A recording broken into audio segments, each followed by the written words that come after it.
सांसारिक फल भोगायचं ते प्रारब्धानुसार भोगावं. प्रयत्न आणि प्रारब्ध याचा कुठं वापर करायचा आणि कुठं विचार करायचा शास्त्राने सांगितलं. प्रयत्नाने परमार्थ करा, संसार प्रारब्धावर सोपवा. एक मन तुझ्या अवघ्या भांडवला वाटिता ते तुला येईल कैसे, म्हणून दृढ धरी पांडुरंग देहाला विसंग प्रारब्धाचा. प्रयत्नानं पंढरीनाथ धरायला शिका आणि देहाचा प्रारब्धाचा संबंध जोडून द्या. संसार घडेल तसा घडेल, येईल तर सुख येईल, नाही तर येणारही नाही. प्रारब्धानुसार फलप्राप्ती ही संसारातली ठरलेली आहे. त्याच्या विरुद्ध आपण काही मिळवायचा अधिक प्रयत्न करून उपयोग होत नाही. सगळ्यांनी सांगितलं म्हणजे देवा तुम्ही निरोप देत आहात, पण काय काही आहेर करणार नाही, आलेल्या पाहुण्याला काही भेट देत नाही. अरे ज्याला आपण आग्रहानं बोलावलं त्याला काहीतरी भेट दिली पाहिजे ना. सन्मानानं बोलावलंय तुम्ही आम्हाला, आम्ही काही तुमच्या पाठीमागे लागून आलो नाही कैलासामध्ये. मग काय पाहिजे? त्यांनी सांगितलं म्हणे आहेर पाहिजे. काय आहेर, काय भेट पाहिजे? आम्ही मागवत ते पाहिजे. शंकर म्हणायला लागले मागता काय? त्यांनी सांगितलं जी कथा ऐकायला आम्ही इथं आलो ती कथा आम्हाला आमच्या बरोबर न्यायची आहे. शंकर म्हणायला लागले अरे कशी नेणार म्हणे कथा तुम्ही? त्याने सांगितलं शतकोटी प्रविस्तर कथा झाली ना, 100 कोटी श्लोक रचले गेले ना, वाल्मिकाने 100 कोटी श्लोकांनी ही कथा सांगितली ना. होय, सगळे श्लोक देवा तुम्ही ठेवून घ्यायचे नाही जवळ. काय करायचं? भगवान शंकरांनी सांगितलं करू काय? स्वर्ग मृत्यू पाताळातल्या या सगळ्या जीवांनी सांगितलं देवा विभागणी करा. स्वर्गातही काही कथा गेली पाहिजे, मृत्यूलोकात काही आली पाहिजे, पाताळात काही गेली पाहिजे. विभागून द्या, ती आम्हाला वाटून द्या कथा. शंकरांनी सांगितलं करा विभाग. 100 कोटीचे 3 तुकडे केले. किती झाले असतील? 33 लाखाचे 3 तुकडे झाले. 1 लाख श्लोक उरले. शंकरांनी सांगितलं अरे बाबा 33 लाख घेऊन जा, पण 1 लाख तरी रामकथेचं चिंतन माझ्याजवळ असू द्या. याने सांगितलं नाही म्हणे देवा तुम्ही निष्किंचन आहात, तुम्ही निष्परिग्रह आहात, तुम्ही विरक्त आहात, तुम्हाला कशाचा मोह नाही, तुम्हाला कशाची आवश्यकता नाही. एवढे ठेवून घेऊ नका. काय करा? लाखाची विभागणी करा पुन्हा. भगवान शंकरांनी पुन्हा विभाग केला. 33 हजाराचे 3 तुकडे झाले. 1 लाखात 33 हजार 99,000 गेले. 1000 श्लोक उरले. शंकरांनी सांगितलं एवढे तरी राहू द्या. नाही देवा विभाग करा याचा. विभाग करायला सांगितल्यानंतर देवाने 1000 श्लोकाचे पुन्हा विभाग केले. किती झाले असतील? 333चे 3 विभाग झाले. उरला 1 श्लोक. अनुष्टपुरत्ताचा उरलेला 1 श्लोक, त्याची अक्षर 32. शंकराच्याकडे तेवढी उरली. तेव्हा सगळ्यांनी सांगितलं देवा याचाही विभाग करा. काय करायचं? 32 अक्षराची जी विभागणी झाली ती 10 अक्षरात, तिघाला 3 10चे तुकडे दिले. उरली 2 अक्षरं. ती 2 अक्षरं म्हणजे राम ही आहेत. शंकरांनी सांगितलं बाकी सगळं न्याय ही 2 अक्षरं कोणाच्या बापाला देत नाही म्हणत, ही मात्र माझ्याजवळ राहिलीच पाहिजे. सगळ्या लोकांनी कुठून चोरून आणली माहिती नाही, पण शंकराने ते कोणालाही दिलेली नव्हती. याच्याकरता तरी ही चरित्र आहेत. आत्मदेवाला अशी ती भार्या प्राप्त झालेली. आत्मदेव ब्राह्मणाचं संसार चालू, संतती झाली नाही. बरेच दिवस संतती नाही. अशा अवस्थेमध्ये आत्मदेवाने विचार केला आपल्या जगण्याला काही अर्थ नाही, संतानहीनाचं जगणं गृहस्थाश्रमामध्ये महत्वाचं मानलं जात नाही. वस्तुतः तसं असायचं काही कारण नाही. शास्त्राने संततीचा कल्याणाच्यासाठी उपयोग आहे असं कुठेही सांगितलं नाही. आत्मकल्याण आणि वंशवृद्धी, संतानवृद्धी काही अन्योन्य संबंध नाही. दुसरा एक विचार धर्मशास्त्राने सांगितलाय. एका घरात 10 भाऊ असतील आणि 10 पैकी 9 निपुत्रिक असून 1 सपुत्र जर असला तर त्या एकाला झालेल्या मुलाच्या योगानं 10 जण सपुत्र आहेत. ज्याला संतती तोच सपुत्र नाही. संततीचा आणि आत्मकल्याणाचा तरी काही अन्योन्य संबंध नाही. उद्धरेत आत्मनात्मानं, आपला पण उद्धार करायचा असतो. त्या दृष्टीनं आत्मदेवाला उगीच व्यावहारिक विचार डोक्यात आला की आपल्याला संतती नाही, आपलं कल्याण होणार नाही, आपण काहीतरी करावं. उदास झाला एका दिवशी अरण्यात गेला, देहत्यागाला तयार झाला. एक यती त्याला दिसला, महात्मा दिसला. महात्म्याच्या जवळ गेला, दर्शन घेतलं, पाय धरले आणि म्हणायला लागला, मला संतती द्या, त्याच्याशिवाय मी पाय सोडणार नाही. यतीनं अंतर्दृष्टीनं पाहिलं तर याला संतती होण्यासारखं याचं भविष्य नव्हतं. तुला संतती होणार नाही, प्रारब्धात तुझ्या संतती नाही आणि प्रारब्धाच्या प्रतिकूलतेनं काही फल प्राप्त करून घेण्याचा माणसाने प्रयत्न करू नये.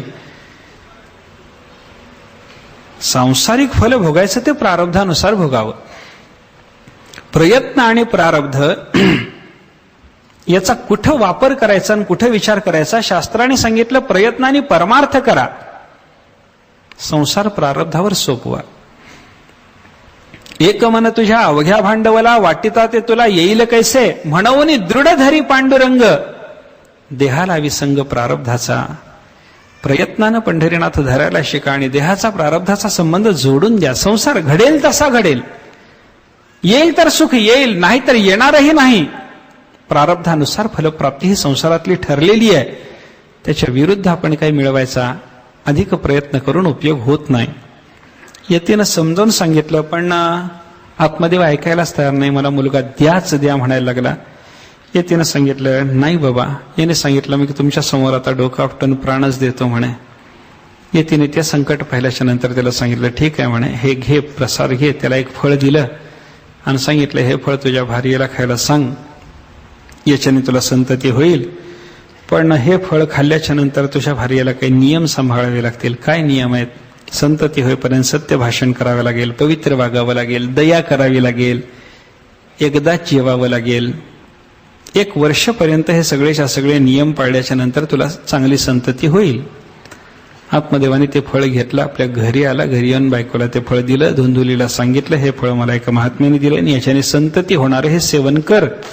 आणि ते नियमही पाळायचे जे होते ते सगळे सांगितले. ते सांगितल्याबरोबर ती म्हणायला लागली, मनात विचार करते, काय माझ्या नवऱ्याने हे फळ आणले म्हणे, आता हे फळ खायचं, हे खायचं, घ्यायचं, खायचं. खाल्ल्याच्या नंतर मला गर्भ राहील, गर्भ राहिल्याच्या नंतर माझं पोट मोठं होईल, पोटात गर्भ वाढायला लागल्याच्या नंतर मला अन्न कमी जाईल. माता या गुणानं संपन्न असलेल्या स्त्रीच्या मनात न येणारे सगळे विचार आहेत.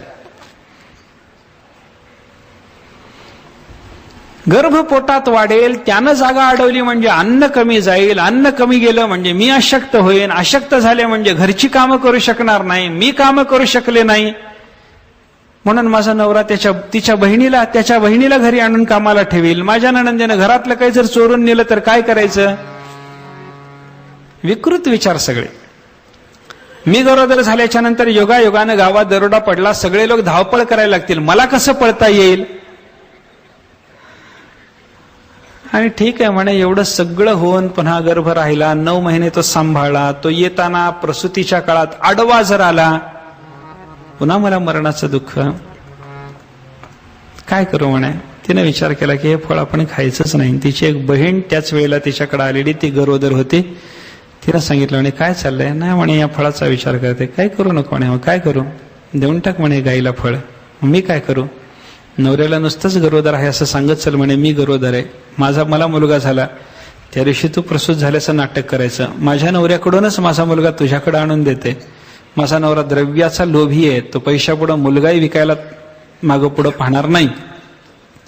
तो तुला आणून देईल आणि ते मूल तुझं मूल आहे म्हणून तू सांग नवऱ्याला. ठीक आहे म्हणे. हिनं गरोदरपणाचं नाटक केलं. आत्मदेवाला समाधान. ते फळ गाईला देऊन टाकलं. एका गायीला ते खायला दिल्याच्या नंतर ती घरची गाय जे फळ खाल्लं, त्यांचीनं ते फळ खाल्लं होतं, ती गायही गर्भवती राहिली. पुढं कालांतरानं हिच्या बहिणीला संतती झाल्याच्या नंतर त्या बहिणीनं हिच्याकडं मूल पाठवलं. त्या बहिणीच्या नवऱ्याला हिनं द्रव्य दिलं, ते पोर घेतलं. मी प्रसूत झाले असं नवऱ्याला सांगितलं. नवऱ्यालाही आनंद झाला, आत्मदेव ब्राह्मणाला आनंद झाला. आत्मदेवानं त्या पोराचं नामकरण केलं. धुंधुलीला विचारलं, नाव काय ठेव? धुंधुली म्हणायला लागली, माझ्या नावाची अक्षर त्याच्या नावात असली पाहिजेत. असं एक जरा असतं सध्या जगामध्ये, नावाचं अक्षर कसं मायबापाच्या नावावरूनच त्या अक्षरानुसारच नाव ठेवायचं, काहीतरी प्रकार असतो. तसं धुंधुलीनं सांगितलं याचं नाव माझ्या नावानुसार ठेवा. नाव ठेवलं धुंधुकारी. धुंधुकारी. त्याच्यानंतर ती गायी काही दिवसानं प्रसूत झाली. गायीला एक मुलगा झाला, पुरुष मुलगा झाला. तो पुरुष होता, पण कान फक्त गायीच्या पोटी जन्मल्यामुळे त्याचे गायीसारखे होते. त्याचंही नामकर्म या आत्मदेवानं केलं. त्याचं नाव गोकर्ण ठेवलं. धुंधुकारी आणि गोकर्ण दोघंही वाढायला लागले. धुंधुकारी दुर्वर्तनी होता, दुराचारी होता, अनेकांना त्रास द्यायचा. गोकर्ण मात्र सदाचारी, ज्ञानी, पंडित असा निघाला. आत्मदेवाला या गोकर्णाच्याकडे पाहून आनंद व्हायचा, पण धुंधुकारीच्याकडे पाहिलं की मग आत्मदेवाला दुःख व्हायचं. आत्मदेवाला दुःख होत असलेलं पाहिल्यानंतर एका दिवशी गोकर्णाने त्याला समजावून सांगितलं, म्हणे बाबा काय दुःख करता म्हणे. असारः खलु संसारः दुःखरूपी विमोहकः स्वतः कस्य धनं कस्य स्नेहवान ज्वलते निशम. संसार सगळा आसार आहे, दुःखरूपी आहे, मोह निर्माण करणारा आहे. कोणाचा मुलगा, कोणाचं धन, आपलं काहीही नसताना तिथं आपण स्नेह धारण करून बसतो, म्हणून तरी आपल्याला दुःख होतं. असा सगळा उपदेश केल्याच्या नंतर आत्मदेवाने विचारलं, गोकर्ण काय करू. गोकर्णाने सांगितलं, सगळी आसक्ती सोडा, देहादिकाची आत्मता सोडा, देहसंबंधी पदार्थाला जे माझे माझे म्हणतात ते सोडा. सगळं जगत क्षणभंगुर आहे असं लक्षात घ्या. वैराग्य धारण करा, भगवंताची भक्ती करा, सतत धर्माचरण करा, लोकापवादाचं भय बाळगू नका, साधू पुरुषांची सेवा करा, अंतःकरणातली हाव सोडा, दुसऱ्याच्या गुणदोषाचा विचार करणं सोडा आणि सर्व काळ परमात्म्याची कथा तुम्ही करा. अरण्यात जा, एकांतात राहून ही साधना करा, तुमचं कल्याण होईल. असं म्हणल्यानंतर तो आत्मदेव घरातून बाहेर पडला, एकांतात गेला. त्यानं भागवताचं चिंतन केलं आणि त्याच्यातून त्याचा उद्धार झाला. पुढं धुंधुकारी हा आपल्या घरामध्ये असताना धुंधुकारीची माता घरात जी होती धुंधुली, तिला एका दिवशी त्यानं मारहाण केली. कुठं धन ठेवलंय सांग म्हणून तो आईला विचारायला लागला. दुराचाराला त्याला पैसा लागायचा, त्याच्यामुळे त्यानं आईला त्रास देऊन जेव्हा पैसा मागितला तेव्हा त्याच्या मातेनं मुलाच्या त्रासाला कंटाळून विहिरीत पडून आपला जीव दिला. ती मेल्याच्या नंतर मग या धुंधुकारीला घर सगळं मोकळं झालं. गोकर्णही तीर्थयात्रेला निघून गेला. माता मेली, गोकर्ण तीर्थयात्रेला गेला, बाप वनात निघून गेला, आत्मकल्याणाची साधना करायला लागला. धुंधुकारी एकटाच घरात होता. त्यानं 5 वेश्या घरातच आणून ठेवल्या आणि दुराचार मन मानेल तसा तो करायला लागला. अशा अवस्थेमध्ये एका दिवशी त्या सगळ्या वेश्यांनी याच्या जवळचं सगळं धन एकदम मिळवण्याच्या बुद्धीनं याला असं हातापायाला बांधलं झोपल्या ठिकाणी, त्याच्या तोंडावर जळते निखारे ठेवून त्याला मारलं आणि घरातच त्याला पुरून त्या सगळ्या वेश्या पसार झाल्या. धुंधुकारी मेला. गोकर्णाला तीर्थयात्रेत असताना कळाला की आपला भाऊ मेलाय. गयेला त्यानं त्याच्याकरता श्राद्ध केलं, पिंडदान केलं. भाऊ कसाही जरी असला तरी त्याचं कल्याण झालं पाहिजे या भावनेनं त्याच्याकरता जे करायला पाहिजे ते त्याचं उत्तर कर्म त्यांनी केलं. गोकर्ण घरी आला, झोपला आणि रात्री त्याला विचित्र दृश्य त्याला दिसायला लागलं. एकदम एक मेंढाच दिसला. मेंढा गुप्त झाला, हत्ती दिसायला लागला, हत्ती गुप्त झाला, रेडा दिसायला लागला, रेडा गुप्त झाला, इंद्र दिसायला लागला, इंद्र गुप्त झाला, अग्नी दिसायला लागला. हे सगळं वेगळं वेगळंच दिसत असलेलं दृश्य पाहिल्यानंतर गोकर्णाच्या लक्षात आलं की हा कोणीतरी दुर्गतीला प्राप्त झालेला जीव आहे, आपल्याला येऊन हा काहीतरी त्रास देतोय. त्याने त्याला विचारलं धैर्य धारण करून, कोण आहेस बाबा सांग. बोलता येईना. अभिमंत्रित जलाचा प्रक्षेप करून त्याला बोलकं केलं आणि त्याला विचारलं, म्हणावं तू कोण आहेस सांग. त्यानं सांगितलं, मी तुझा भाऊ आहे. ही तुझी अवस्था कशानं झाली. माझ्या दुराचारानं झाली. अरे तुझ्याकरता मी गयाश्राद्ध केलं. तो म्हणला 100 गयाश्राद्ध करूनही मी मुक्त होत नाही. काय करू, काहीतरी साधन कर आणि माझी या दुर्गतीतून मुक्तता कर.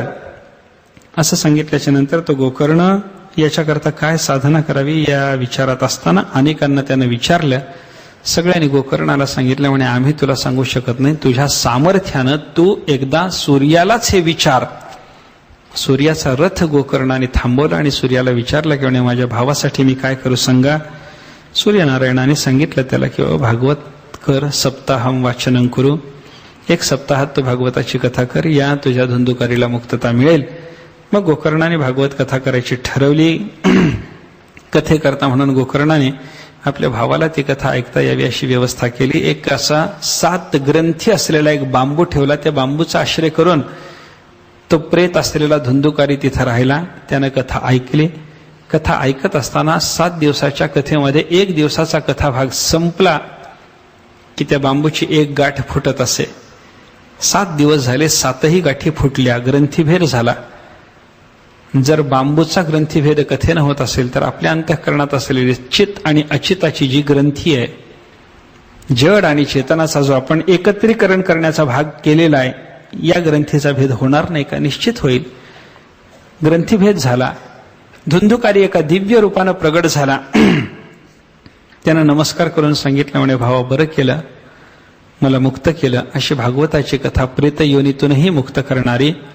असं असल्यामुळं दुर्गती प्राप्त झाली, त्याच्यातूनही मुक्तता. अंतःकरणाला असंतोष असला तो संतोषात पर्यवसित करणं, अशा वेगळ्या वेगळ्या प्रकारच्या फलांचा लाभ या भागवताच्या कथेनं होतो.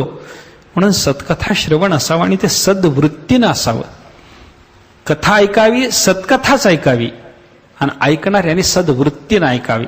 हा एक महत्वाचा भाग लक्षात घ्या. काय उदाहरणाने सांगतो म्हणजे आपल्याला पटेल. एकदा काय झालं, एका ठिकाणी रामायण चालू होतं. रामायणाला बरेच लोक जमायचे. गावातल्या चाणाक्ष माणसांनी पाहिलं, जमलेल्या लोकांमध्ये एक गावातला अत्यंत सज्जन आणि एक गावातला अत्यंत दुर्जन, हे दोघंही कथेला असायचे. वर्षभर त्या सज्जन आणि दुर्जनांनी ऐकलेली कथा एका चाणाक्षाला टिपली. शेवटच्या दिवशी कथेच्या त्यानं त्या दोघांना विचारायचं ठरवलं.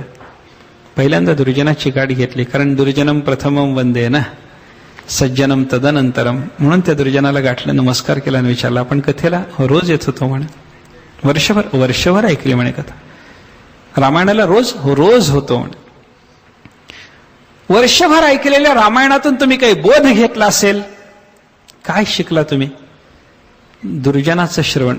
काय सांगायचंय मला? सत्कथा आणि सद्वृत्तीनं ऐका, हे बघायचं आपल्याला. दुर्जनानं ऐकलेली कथा, तिचा त्याच्या अंतःकरणावर झालेला परिणाम काय घेतलं, या संबंधात तो दुर्जन म्हणायला लागला, मी एकच शिकलो म्हणे रामायणातून. काय? दुसऱ्याची भार्या पळवून आणावीन, प्राण गेलं तरी परत करू नये. रावणाने हेच केलं ना, हे शिकलो म्हणलं. हे दुर्जनाचं बोलणं. साष्टांग नमस्कार केला त्यानं त्याला. गेला सज्जनाच्याकडे, सज्जनाला विचारलं म्हणे आपण महाराज कथेला येत होतो म्हणे. वर्षभर? हो म्हणला. दुसरं काय करायचं, कथा ऐकायची. आलो म्हणे कथेला. वर्षभर पूर्ण ऐकलेल्या या कथेतून तुम्ही काही बोध घेतला? घेतला म्हणे. काय कळालं तुम्हाला? सज्जन आणि सद्वृत्तीनं ऐकलेला असल्यामुळे तो सांगायला लागला, यांती न्याय प्रवृत्तस्य तिर्यंचोपी सहायताम अपथेन तु गच्छन्तम सोदरोपी विमुंचती. मला रामायणातून हे कळालं म्हणे. काय? न्याय्य मार्गानं जो चालतो त्याला पशुही सहाय्य करतात आणि अन्यायाच्या मार्गानं जो जातो त्याला सख्खा भाऊही सोडून जातो. हे मला रामायणातून कळालं.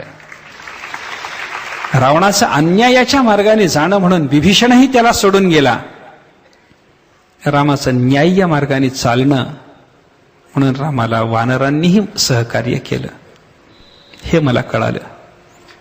श्रवण करत असताना सद्वृत्तीनं जे श्रवण करायचं ना, असं तात्पर्य कळालं पाहिजे. दुर्जनाला कळालेलं तात्पर्य आपल्याला कळणं, याला महत्व नाही. सज्जनाने जे तात्पर्याचं ग्रहण केलेलं आहे, अशाच पद्धतीचं तात्पर्य आपल्याला गृहीत व्हावं, याच्याकरता म्हणून भागवताची कथा ऐकताना सद्वृत्तीनं कथा ऐकावी, सत्कथा ऐकावी आणि सद्वृत्तीनं ऐकावी. सद्भावाचं त्याच्यातून ग्रहण करता यावं, अशा भावनेनं ती कथा ऐकली पाहिजे. तर त्या कथेचा मनुष्याच्या जीवनावर चांगला परिणाम होतो. आणि या कथेचं महत्व सांगत असताना अजूनही असं वर्णन आहे, ही कथा केवळ इथंच चालते असं समजायचं कारण नाही. ही वैकुंठात चालते, कैलासात चालते, सत्यलोकात चालते, लोकलोकांतरात चालते. अशी ही भगवंताची दिव्य कथा आहे. कथेचा आपल्या अंतःकरणावर चांगला परिणाम होण्याकरता वक्त्याचं सुद्धा परीक्षण झालं पाहिजे. श्रोत्याचं जसं परीक्षण महत्वाचं आहे तसं वक्त्याचंही परीक्षण आहे. वक्ता कसा निवडावा आणि कसा वक्ता असावा या संदर्भामध्ये भागवताने फार चांगलं चिंतन केलंय. विरक्तो वैष्णवो विप्रो वेदशास्त्र विशुद्धीकृत दृष्टांत कुशलः धीरः वक्ता कार्यः अतिनिस्पृहः असा वक्ता असावा. शुकाचार्यासारखा वक्ता जर लाभला तर मोक्ष. तसा वक्ता लाभत नाही म्हणून ऐकायचंच नाही असे मात्र नाही. काय एका ठिकाणी भागवत चाललं, वर्षभर चाललं, अनेकांनी ऐकलं. शेवटच्या दिवशी पुराणिकांनी सांगितलं की बाबा 7 दिवसामध्ये परीक्षितानं कथा ऐकली आणि त्याचा उद्धार झाला. श्रोत्याने जाऊन विचारलं, म्हणे महाराज काय परीक्षिताचा उद्धार किती दिवसात झाला? परीक्षितीला हो दिसा 7 दिवसात उद्धारून गेला. अहो तुम्ही वर्षभर सांगितलं ना, आम्ही वर्षभर ऐकलं. म्हणलं काही उद्धार नाहीच आमचा. पुराणिकाने सांगितलं अगदी बरोबर आहे तुझी शंका, पण तुझ्या प्रश्नाचं उत्तर देण्याकरता तुला माझ्या घरी यावं लागेल. ऐकायला उत्तर संध्याकाळी माझ्या घरी आहे. श्रोता गेला.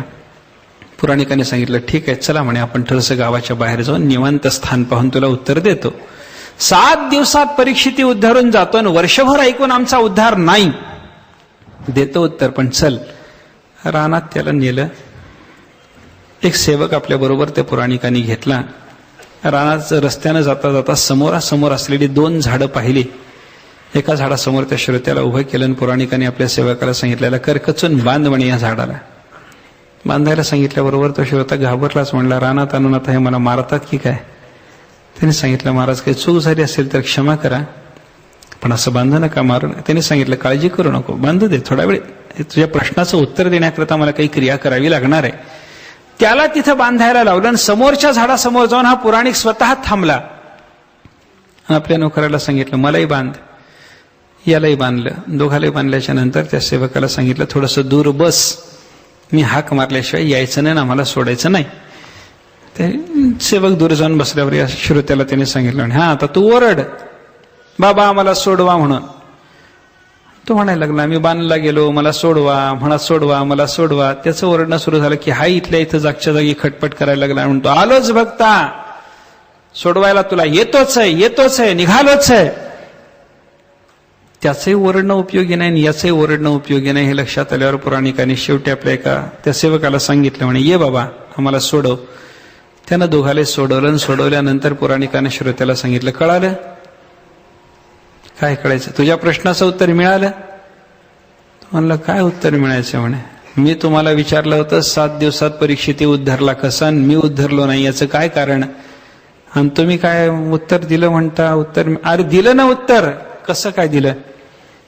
अरे इथं झालेली क्रिया लक्षात घे ना सगळी. काय क्रिया? त्याने सांगितलं तू बांधलेला आणि मीही बांधलेला अशा अवस्थेमध्ये मी तुला सोडवू शकलो का? नाही. माझा नोकर मोकळा असल्यामुळं तो आपल्याला सोडवू शकला की नाही? सोडवू शकला. उत्तर हेच आहे, बद्ध बद्धाला सोडवत नाही, मुक्त बद्धाला सोडवतो. शुकाचार्यांनी भागवत सांगितलं 7 दिवसात सांगितलं आणि परीक्षिती उद्धारून गेला. शुकाचार्य मुक्त आहेत, बद्ध असलेल्या परीक्षितीला ते मुक्त करू शकतात. मी मुक्त नाही, त्याच्यामुळं मीही बद्ध तूही बद्ध, मी तुला कसा सोडवू शकणार? म्हणून वक्ता कसा निवडावा या संदर्भातही बराचसा विचार भागवताच्या संदर्भात आहे. आणि असा योग्य वक्ता पाहून योग्य विधियुक्त पद्धतीनं आपण भागवताची कथा जर श्रवण केली तर त्या कथेच्या श्रवणातून आपल्याला ज्ञान वैराग्य वगैरे सिद्ध होऊन मोक्ष प्राप्त होण्याची व्यवस्था आहे. असा भागवताचा महिमा आहे. श्रीमद भागवताचा विचार आपण पाहतो आहोत. भागवताचं काय महिमा नाही या संबंधातला विचार आपण बराचसा विस्ताराने केला. श्रीमद भागवताची कथा कशासाठी ऐकायची? हरिश्चित्तम समाश्रयेत ही त्याची फलश्रुती आहे. अंतःकरणामध्ये परमात्म्याचं येऊन कायमचं वास्तव्य व्हावं याच्यासाठी म्हणून भगवंताची ही कथा ऐकायची आहे. असा विचार भगवंताच्या या कथेसंबंधी आपण पाहिला. या कथेचा परिणाम काय या संबंधामध्ये 2 कथानकांचा विचार आपण थोडासा महात्म्य पाहत असताना कालच्या प्रसंगात पाहिला. त्याच्यातून आपल्याला असं लक्षात घेता आलं की बाबा ज्ञान वैराग्याला जर संजीवन प्राप्त व्हायचं असेल, ज्ञान आणि वैराग्याला जर उज्जीवन प्राप्त व्हायचं असेल, त्यांना उद्दीपन प्राप्त व्हायचं असेल तर त्याच्यासाठी म्हणून भगवंताच्या कथेचं श्रवण महत्वाचं आहे. भागवत कथा श्रवण केली की त्याच्यातून ज्ञानाला उद्दीपन येणारच आहे, वैराग्याला उद्दीपन येणारच आहे. अंतःकरणावर हे ज्ञान वैराग्य या गोष्टी सगळ्याच्या असणं शक्य जरी नसलं तरी या गोष्टी असण्यावरच खरं मनुष्यपण आहे. हे सगळं खरं असल्यामुळे ज्ञान सिद्ध होण्याकरता, वैराग्य सिद्ध होण्याकरता प्रत्येकाचा प्रयत्न आहे. आणि तो प्रयत्न सफल होण्याच्या दृष्टीनं संतांनी शास्त्राने आपल्याला सांगितलं, भगवत कथा श्रवण करा. परमात्म कथेचं श्रवण केलं की ज्ञान होतं, परमात्म कथेचं श्रवण केलं की वैराग्य होतं. कारण भगवंताच्या या कथेचं वर्णन करत असताना गोपिकांनीच पुढे गोपीगीतामध्ये दशमस्कंधात असं म्हणून ठेवलेलं आहे, तव कथामृतम तप्त जीवनम कविभिरीडितम कल्मषापहम श्रवणमंगलम श्रीमदातम भुवि गृह्णन्ति ते भूरिदा जनाः. गोपिका भगवंताच्या कथेचं महत्व सांगत असताना म्हणतात, तव कथामृतम, हे परमात्मन तुमची कथा म्हणजे अमृत आहे. भगवंताच्या कथेला सगळ्याच्या सगळ्या गोपिकांनी, सगळ्याच्या सगळ्या भक्त महात्म्यांनी अमृत असं म्हणलेलं आपल्याला पाहायला सापडतं. स्वर्गीय अमृत आणि भगवंताचं कथामृत याच्यामध्ये पुन्हा तुलना आहे. भगवंताच्या कथेचं जे अमृत आहे हे कथामृत स्वर्गीय अमृताच्या पेक्षा सुद्धा महत्वाचं आहे. स्वर्गातला अमृत नावाचा एक द्रव विशेष तो मनुष्याला लेशमात्र जरी प्राशन करायला मिळाला तरी त्याच्यातून अमरत्व सिद्ध होतं, हे त्याचं महत्व आहे. ज्ञानेश्वर महाराजांनी त्याचा दुसरा एक गुणविशेष सांगितला, त्या एका अमृताची चव पाहिली की जगातल्या बाकीच्या कोणत्याही पदार्थाची चव पाहण्याची गरज नाही. अमृत रसास्वादनी रससकळ, सगळ्याच्या सगळ्या रसाची अनुभूती आपल्याला प्राप्त व्हायची असेल तर अमृताची एक चव बघा. तुम्हाला चिंच खाल्ल्यासारखं होईल, गोड खाल्ल्यासारखंही होईल. सगळेच्या सगळे रस अमृताच्या रसामध्ये समाविष्ट. जिथे जिथे म्हणून चवीचा आपल्याला माधुर्यानं प्रत्यय येतो, त्या सगळ्याच्या सगळ्या पदार्थाच्या समास्वादनाची जर आपल्याला प्राप्ती करून घ्यायची असेल तर ते समास्वादन एका अमृताच्या योगानं आपल्याला प्राप्त होणार आहे. सगळ्या माधुर्याची प्रतीती आणून देणारं अमृत, जीवाला अमरत्व सिद्ध करून देणारं अमृत. पण या अमृताच्या पेक्षा सुद्धा कथामृताची माधुरी काही आगळी वेगळी संत महात्म्यांनी आणि शास्त्रांनी सांगितलेली आहे. याच भागवताच्या महात्म्यामध्ये कालच्या कथाप्रसंगामध्ये शुकाचार्य ज्यावेळेला परीक्षिताच्याकडे भागवत सांगण्याकरता म्हणून प्राप्त झाले, स्थानापन्न झाल्याच्या नंतर त्यांचं परीक्षितानं पूजन वगैरे केलं आणि कथा सुरू व्हायची. त्यांची कथा सुरू होण्याच्या अगोदर स्वर्गीय देवांनी असा विचार केला की आपल्यालाही हे कथामृत प्राप्त झालं पाहिजे. आणि असा विचार करून मग स्वर्गातून देवांनी शुकाचार्यांच्याकडे त्या परीक्षिताच्या सोबतच कथामृत प्राशन करण्याची परवानगी मागण्याकरता यायचं ठरवलं. सोबत त्यांनी स्वर्गातला अमृताचा कलश आणला. तो अमृताचा कलश शुकाचार्यांच्या समोर ठेवला आणि सगळ्या देवांनी शुकाचार्यांना साष्टांग दंडवत घातला. शुकन्नत्वा वदन सर्वे स्वकार्य कुशलासुराहा, स्वतःचं काम साधण्याच्या बाबतीमध्ये अत्यंत कुशल असलेल्या या इंद्रादी देवांनी शुकाचार्यांना नमस्कार घातला. म्हणजे आपलं काम साधायचं झालं की पहिल्यांदा नमस्कार केला पाहिजे, हे तिथून आलं. स्वकार्य कुशलाहा सुराहा, आपलं काम साधण्याच्या कामामध्ये कुशल असलेले हे सगळेच्या सगळे देव. शुकाचार्यांना त्याने नमस्कार केला आणि प्रार्थना केली की महाराज आम्ही तुमच्याकडे आलो, तुमच्याकडे आमचं काम आहे. काय काम? शुकाचार्याने विचारल्याबरोबर याने सांगितलं की तुम्ही परीक्षिताला भागवत सांगणार आहे. भागवत म्हणजे भगवंताचं कथामृत आहे. अगदी बरोबर. ते कथामृत मी शुकाचार्याला मुक्तकंठानं देणारच आहात. अगदी बरोबर. मग शुकाचार्यांना त्याने प्रार्थना केली की त्या परीक्षिताच्या बरोबरच आम्हालाही कथामृत प्राशन करण्याची इच्छा आहे, परवानगी आहे, आम्ही बसू शकू? परवानगीच्या शिवाय तुमच्या आम्हाला इथं बसता येणार नाही, म्हणून आम्ही तुम्हाला विचारायला लागलो, बसावं आम्ही, कथामृत घ्यावं? शुकाचार्यांनी त्याच्यावर काही उत्तर दिलं नाही. तेव्हा देवानी असा विचार केला की यांना काही अपेक्षा असावी, यांना काहीतरी आपण दिल्याच्या शिवाय हे आपल्याला कथामृत देणार नाहीत. म्हणून विनिमयाची भाषा बोलण्याच्या दृष्टीनं शुकाचार्यांच्या समोर तो अमृताचा, स्वर्गीय अमृताचा कलश देवाने ठेवला आणि देवाने सांगितलं की हे अमृत स्वर्गीय आपण घ्यावं आणि आम्हाला कथामृत द्यावं. कथा सुधाम प्रयच्छस्व गृहीत्वैताम इमाम सुधाम, हे आमचं स्वर्गीय अमृत आपण घ्या आणि आम्हाला कथामृत द्या. विनिमयाची भाषा आली, व्यापाराची भाषा आली, देण्याघेण्याची भाषा आली. महात्म्याच्याकडे ही भाषा चालत नाही. साधू पुरुष असा विनिमय करत नाही. त्याच्याकडे असलेलं परमात्म्याचं नाम, त्याच्याकडे असलेलं परमात्म तत्व, त्याच्याकडे असलेली परमात्म्याची कथा, याच्या तुलनेची विनिमयाकरता त्याला समर्पण करता येईल अशी एकही वस्तू आपल्याकडे नसते. म्हणून महात्म्याला केवळ नमस्कार करणं, शुद्ध भावानं करणं, त्यांना प्रार्थना करणं, त्यांच्यापासून कथामृत, परमात्म्याचं नाम हे सगळं प्राप्त करून घेणं, हे प्रकार शास्त्राला, संतांना मान्य होणार आहेत. पण विनिमयाची भाषा या देवांनी वापरलेली असल्यामुळे यांनी विचार केला की तुम्ही मला काय देता आहात? देवांनी पुन्हा सांगितलं स्वर्गीय अमृत. काय परिणाम याचा? अमरत्व सिद्ध होतं आणि सगळ्याच्या सगळ्या रसाची अभिरुची हे सगळ्याच्या सगळ्या रसांचं समास्वादन याच्या आस्वादनानं होतं. एवढंच महत्व याचं. शुकाचार्य असं बोलल्याबरोबर देवानी मानाखाली घातली आणि ते म्हणायला लागले की म्हणे आमच्यात काही कमी आहे काय स्वर्गीय अमृतात? जर स्वर्गीय अमृतात काही न्यूनता नसती तर हे अमृत देऊन कथामृत घेण्याचा विचार तुम्हाला तरी कुठला सुचला असता?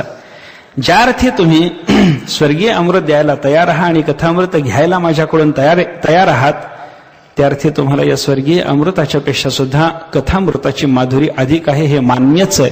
म्हणूनच तुम्ही माझ्याकडे ही भावना घेऊन आलेली आहात. असं बोलल्यानंतर देवाने सांगितलं की ठीक आहे महाराज, तुम्हाला जो विचार मान्य असेल तसं करा.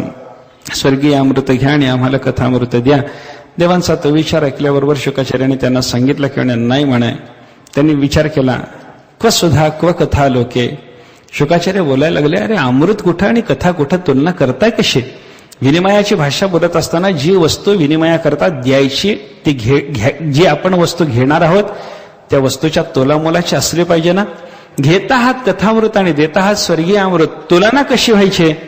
दृष्टांतांनी या दोघांची तुलना कशा पद्धतीची व्हायला लागली याबद्दल शुकाचार्याने सांगितलं. क्वकाच क्वमणिर्महान.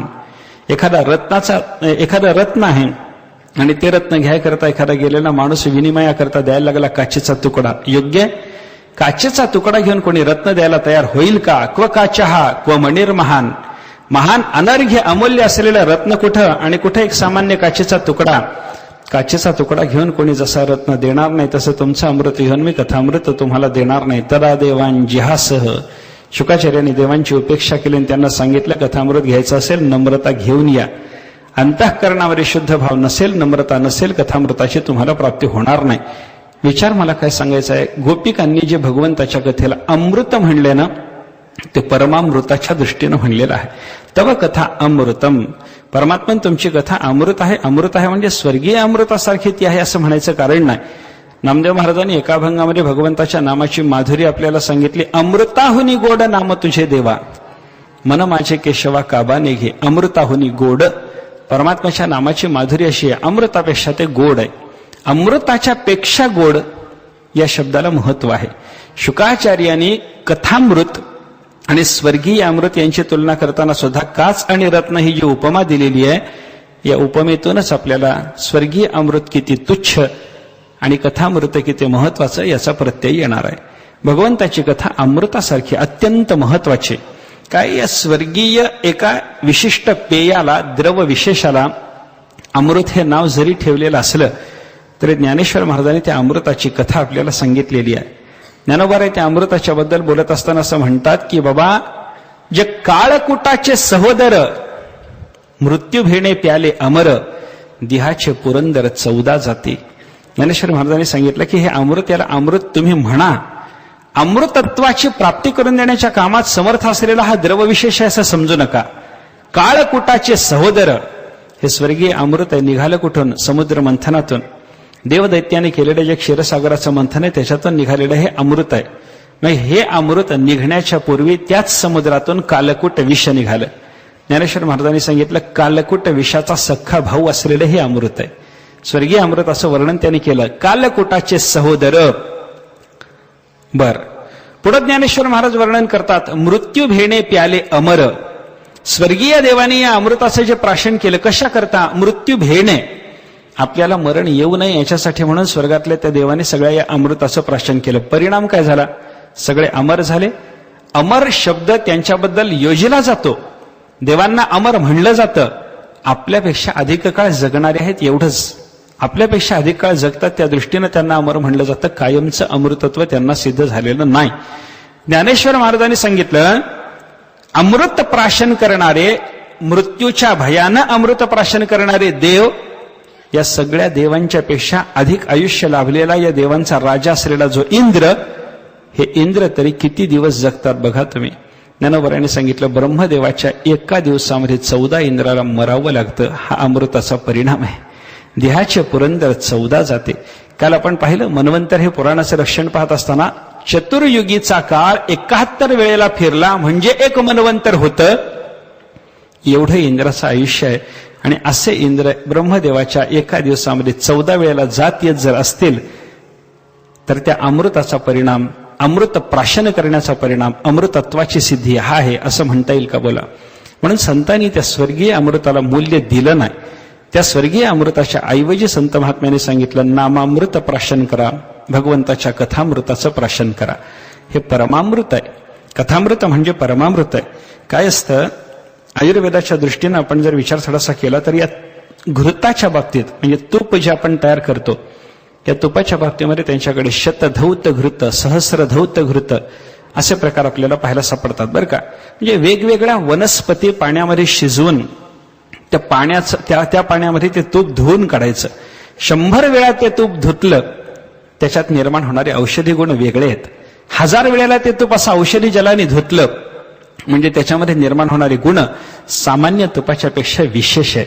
तसं स्वर्गीय अमृताला शतधौत, सहस्रधौत, लक्षधौत, कोटीधौत करा, त्याच्यातून निर्माण होणारा जो परिणाम आहे त्या परिणामापेक्षा कथामृताचा, नामामृताचा परिणाम विलक्षण आहे. हे संत महात्म्याने आपल्याला सांगून ठेवलेलं आहे. म्हणून तव कथा अमृतम. गोपिका बोलताना पहिल्यांदा बोलल्या भगवान तुमची कथा म्हणजे अमृत आहे. पुढं तप्त जीवनम, संसारामध्ये त्रिविध तापाने तप्त झालेल्या जीवांना पाण्याप्रमाणे शीतलता देण्याच्या कामात समर्थ असलेलं हे अमृत आहे, कथामृत आहे. कथा अशी आहे.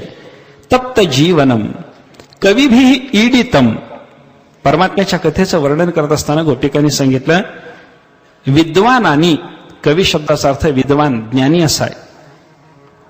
त्या विद्वानानी म्हणजे ज्यांना परमात्म्याचा यथार्थ बोध झालेला अशा ज्ञानी महात्म्यांनी, ईडित म्हणजे स्तवित, ज्ञान्यांनी जिची स्तुती करावी अशी भगवंताची कथा आहे. सामान्य माणूस स्तुती करेल न करेल हा भाग स्वतंत्र, पण ज्याला काहीतरी कळतं, ज्याला विशेष कळतं, ज्याला परमात्मा कळतो अशा महात्म्याने हे भगवंताच्या कथेचं वर्णन करावं. हे कथेचं महत्व आहे. कविभिः ईडितम. अजून पुढे सांगितलं कल्मशापहम, सगळ्याच्या सगळ्या पापाचा नाश करण्याच्या कामात कथा समर्थ आहे. कोणाचंही कुठलंही कसलंही पाप त्याच्या ठिकाणी राहू नये असं जर त्याला वाटत असेल तर त्यानं कथामृताचं प्राशन करावं. सगळी पापं जातात. कथा त्रिवेणी संगम, संतांनी सांगितलंय ना, काल मी सांगून गेलो. कथेमध्ये देवभक्त आणि नाम असा त्रिवेणी संगम झालेला असल्यामुळं त्या भगवंताचा प्रभाव, नामाचा प्रभाव, देवाचा प्रभाव, साधू पुरुषाचा प्रभाव, या सर्वांच्या प्रभावाच्या योगानं कथेमध्ये पाप शिल्लक राहत नाही. अजून एक कथेचं महत्व संत महात्म्यांनी सांगितलंय. सदा काळ गणना करी आयुष्याची, कथेच्या वेळेची आज्ञा नाही. महाराजांनी सांगितलं की बाबा काळ सर्व काळ आपल्या आयुष्याची गणना करत राहतो. क्षण संपला, या माणसाला दिलेले क्षण किती, या जीवाला काळानं नेमून दिलेले क्षण किती, आपल्या आयुष्याचं गणित श्वासावर आहे. प्रत्येकाचं आयुष्य ठरलेलं आहे. प्रारब्धानुसार ते आयुष्य या शरीरामध्ये त्याला सुखदुःख भोगण्याकरता किती दिवस राहता येईल त्याचं पूर्वकर्म त्याच्याकरता ते ठरवून देतं. आणि श्वासावर ठरलेलं असं हे आयुष्य, याची काळ गणना करत राहतो, मोजत राहतो. काळ याला उचलायचा आहे, कधी उचलता येईल, इतके श्वास झाल्याशिवाय याला उचलता येणार नाही, हे काळाला ठाऊक आहे. म्हणून महाराज सांगतात सदा काळ गणना करी आयुष्याची. पण एक गंमत आहे, कथेचे वेळेची आज्ञा नाही. कथेमध्ये परमात्म्याच्या चिंतनामध्ये जर माणूस बसलेला असेल तर काळ त्याचं आयुष्य मोजू शकत नाही. म्हणून 4 ते 7:30 पर्यंत आपण भगवंताच्या कथेमध्ये जर असू तर एवढा वेळ काळाने आपला मोजून ठेवला नाही हे लक्षात घेत चला. काळ गणना करतो, आयुष्याची गणना करतो, कथेच्या वेळेची आज्ञा नाही. कथेच्या वेळेची जर काळाला आज्ञा नसेल तर स्वर्गीय अमृतानं येणाऱ्या अमरपणापेक्षा कथेनं येणारं अमरपण महत्वाचं, हे पुन्हा लक्षात घेता येईल की नाही बघा आपल्याला. कविभिः ईडितम कल्मशापहम. पुढे गोपिका त्या कथेचं वर्णन करताना सांगतात श्रवण मंगलम. कानावर ती कथा पडल्याबरोबर मांगल्याचा प्रत्यय मनुष्याला येतो, मंगल करून टाकते, त्याचं जीवन मंगलमय करून टाकते कथा. श्रवण मंगलम. श्रीमत, श्रीमत म्हणजे वैभवी अशी ही भगवंताची कथा आहे. आणि आततम, आतत म्हणजे व्याप्त आहे. इथंच केवळ कथा चालू आहे असं समजायचं कारण नाही. मृत्यूलोकातच कोणीतरी एखादा साधू पुरुष येतो आणि ती तुम्हाला आम्हाला कथा सांगतो भगवंताची असं समजायचं कारण नाही. सर्वत्र परमात्म्याची कथा चालू असते. म्हणून यमधर्म सुद्धा भगवत भक्तांची वाट पाहत बसतो असं वर्णन संतांनी केलेलं आहे. यमधर्म वास पाहे नित्य काळ. सर्व काळ यमधर्म भगवत भक्तांची वाट पाहत बसतो. कशासाठी? कथा श्रवण व्हावयास यमधर्मा थोर आस पाहे रात्रंदिवस वाट कर जोडोनी. यमधर्माला सुद्धा भगवंताच्या कथा श्रवणाचं प्रेम आहे. त्यालाही भगवंताची कथा ऐकावी वाटते. कृष्णकथा, रामकथा, रामायण, भागवत, पुराण याच्यातून येणाऱ्या भगवंताच्या कथा ऐकण्याचं प्रेम यमधर्मालाही आहे.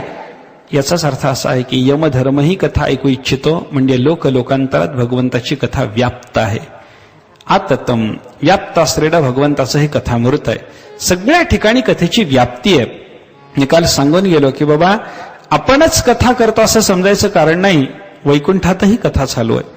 भागवताची कथा, त्या भागवताच्या कथेसंबंधानं याच भागवताच्या महात्म्यामध्ये वर्णन असं आहे की ही कथा स्वर्गात चालते, ही कथा यमधर्माकडे चालते, ही कथा कैलासात चालते, भगवंताची ही कथा वैकुंठात चालते, भगवंताची ही कथा सत्यलोकात चालते. कोण सांगतो आणि कोण ऐकतो? विचार असा सांगितलाय. भगवान शंकर सांगतात तेव्हा पार्वती ऐकते, आणि पार्वती सांगायला लागते आणि शंकर ऐकतात. श्रोता वक्ता बदलत राहतो. जो श्रोता तो पुढे वक्ता होतो, आणि जो वक्ता तो पुढे श्रोता होतो. कथेचं श्रवण चालू असतं. शंकर सांगतात, पार्वती शांत चित्तानं ऐकते. नंतर पार्वती म्हणते, देवा तुमचं सांगून झालंय, आता मी एकदा सांगते, ऐका. तुम्ही सांगितलेली कथा माझ्या अंतःकरणात किती बिंबली, ठसली, टिकली, एकदा पाहून घ्या देवा. पार्वती सांगायला लागते आणि भगवान शंकर ऐकतात. वैकुंठामध्ये भगवान महाविष्णू निरूपण करतात. कृष्णाचीच कथा सांगणारा विष्णू आहे. भगवान महाविष्णू सांगतात, लक्ष्मी माता ऐकते. लक्ष्मी माता पुढे सांगायला लागते, महाविष्णू स्वतः श्रवण करायला बसतात. पती पत्नी यांनी दोघांनी एकमेकांनी कथा करावी आणि ऐकावी, हा जो क्रम आहे ना, अजून एक मोठं गमतीचं चिंतन या भागवत महात्म्यामध्ये आपल्याला पाहायला सापडतं. या कैलास, सत्यलोक आणि वैकुंठामध्ये चालणाऱ्या कथेचं वैशिष्ट्य असं आहे, पुरुष देवता कथा सांगते तेव्हा त्यांच्या भार्या कथा ऐकतात. भार्या कथा ऐकत असताना जेवढा कालपर्यंत पुरुषाची कथा चालते त्याच्या दुप्पट काल स्त्रीची कथा चालते म्हणे. विष्णूने जर 1 महिनाभर पर्यंत भागवत सांगितलं असेल तर जेव्हा लक्ष्मी सांगायला लागते तेव्हा तिला महिना पुरत नाही, 2 महिन्याचा कालावधी लागतो. काय सांगत असेल तिचं तिला माहिती. आपल्याला काय त्याचा विचार करायचं कारण आहे. शंकरापासून घेतलेली कथा पार्वतीनं दुपटीनं सांगावी. विष्णूंच्या पासून घेतलेली कथा लक्ष्मी मातेनं दुपटीनं सांगावी. हा असा प्रकार जर आपण पाहायला लागलो तर लोकांतरात असलेली ही भगवंताची कथा. काय झालं म्हणे, एकदा भगवान शंकराला रामकथा करायची इच्छा झाली. शंकराला रामाचं प्रेम आहे. भगवान रामचंद्राची कथा करावी असं त्यांच्या मनामध्ये आलं, आणि रामकथा करायची. कोणाकडून करावी? मुख्य रामायणाचा वक्ताच आणावा. कोण रामायणाचा मुख्य वक्ता? वाल्मिक ऋषी. वाल्मिकांना सांगितलं, निरोप पाठवला, म्हणे तुम्ही एकदा कैलासामध्ये यावं. कशा करता? रामायण सांगायला. शंकर स्वतः येऊन निमंत्रण द्यायला लागले. वाल्मिकांनी ते निमंत्रण स्वीकारलं. म्हणे एवढा मोठा महादेव आपल्याला निमंत्रण देतो, महादेव बडादेव सबदेवन का बाबा, त्याच्यापासून प्राप्त झालेलं निमंत्रण अव्हेरायचं कसं? शंकरांनी निमंत्रण गेल्याबरोबर भगवंत वाल्मिकांनी सांगितलं, म्हणे येतो म्हणे देवा. कधी? थोडी जाऊन तयारी करतो म्हणे. काय तयारी करायची? श्रोते बोलावतो. कोण श्रोते बोलावणार आहात? स्वर्ग मृत्यू पाताळातून सगळ्या लोकांना बोलावतो. कुठं बोलावतास? कैलासात बोलावतो. अरे अधिकार असेल नसेल कथेकरता ते पाहायचं नाही. सगळ्यांना मी कैलासामध्ये पाचारण करतो आणि तिथे भगवत कथा होईल, रामकथा होईल. ठीक आहे. वाल्मिकांनी निमंत्रण स्वीकारलं. नियोजित दिवस आला. वाल्मिक आले. स्वर्ग मृत्यू पाताळातून सगळेच्या सगळे लोक कथा श्रवणाकरता म्हणून कैलासात जमा झाले. सगळ्यांच्या समोर वाल्मिकांनी कथेला प्रारंभ केला. रामकथा किती दिवस चालली, किती विस्तारानं चालली, प्रदीर्घ कालपर्यंत चाललेल्या त्या रामकथेचं वर्णन आहे. शतकोटी प्रविस्तरम.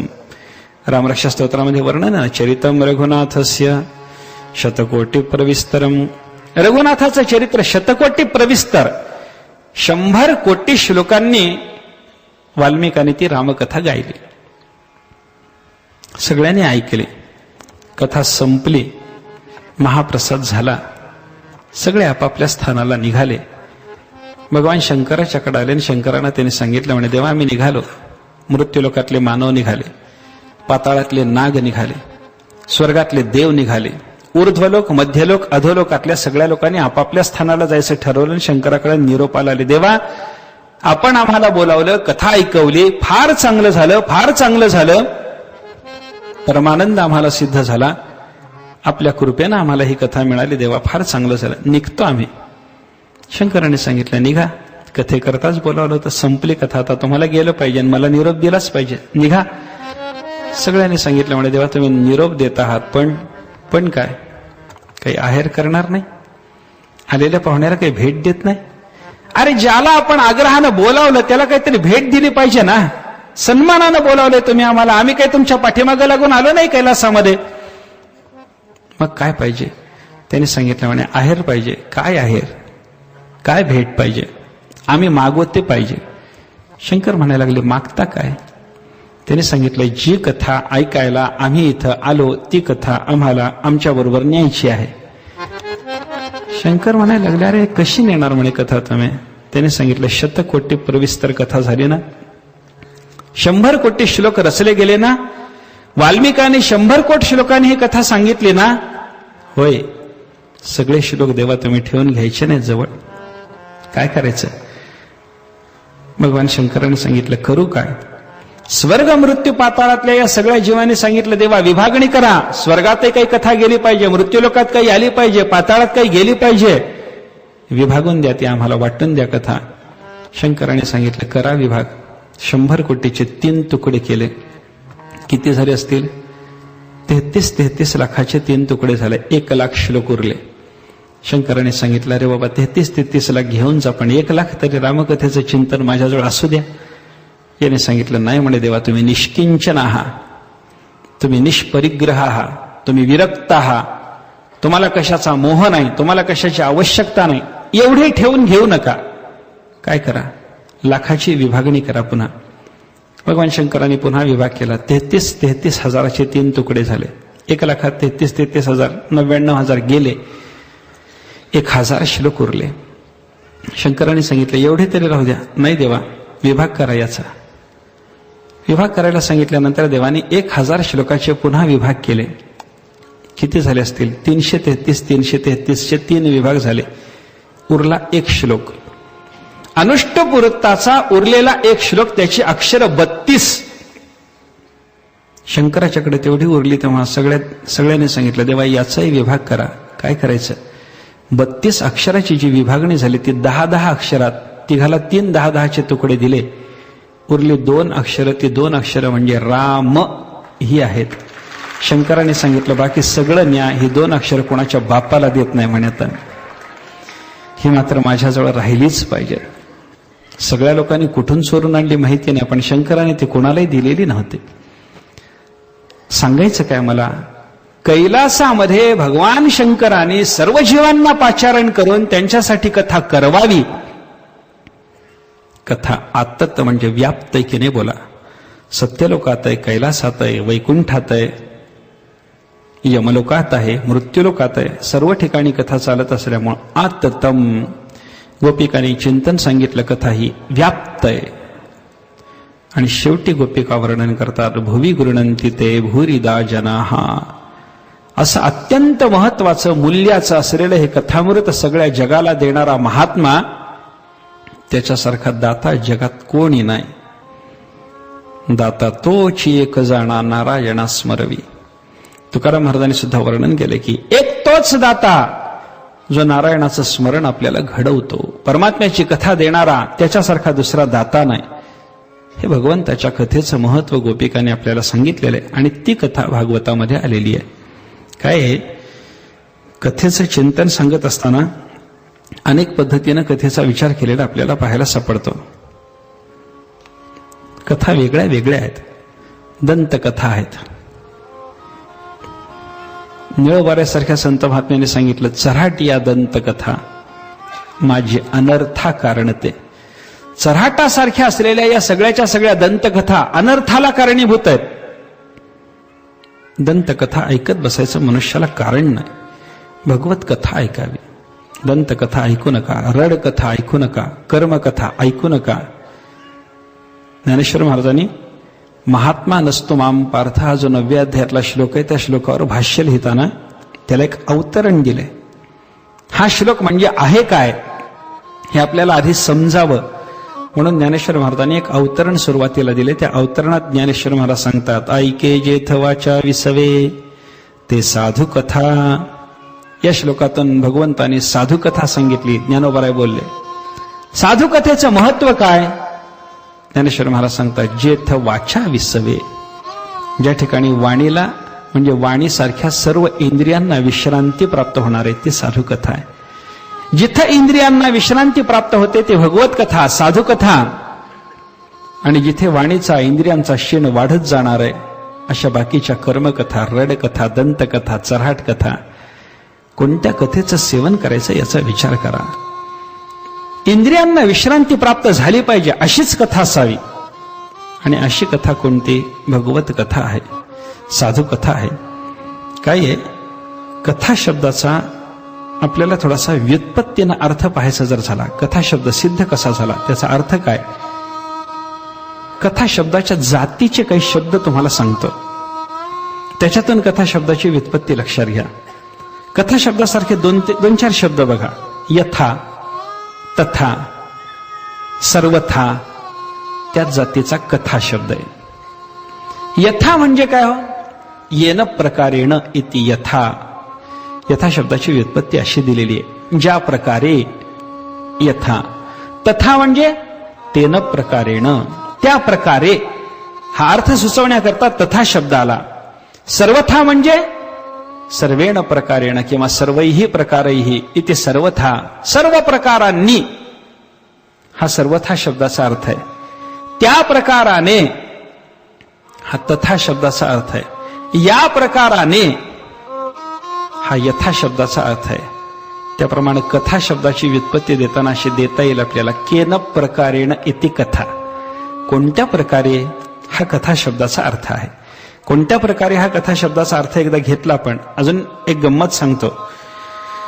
पाणिनींनी व्याकरणामध्ये कथम म्हणजे कसं, कथम संस्कृतामधला कथम हा शब्द पाणिनींनी व्याकरणात कथम हा शब्द ज्या अर्थाने वापरला त्याच अर्थानं वेद वाङ्मयामध्ये कथा शब्द आलेला आहे.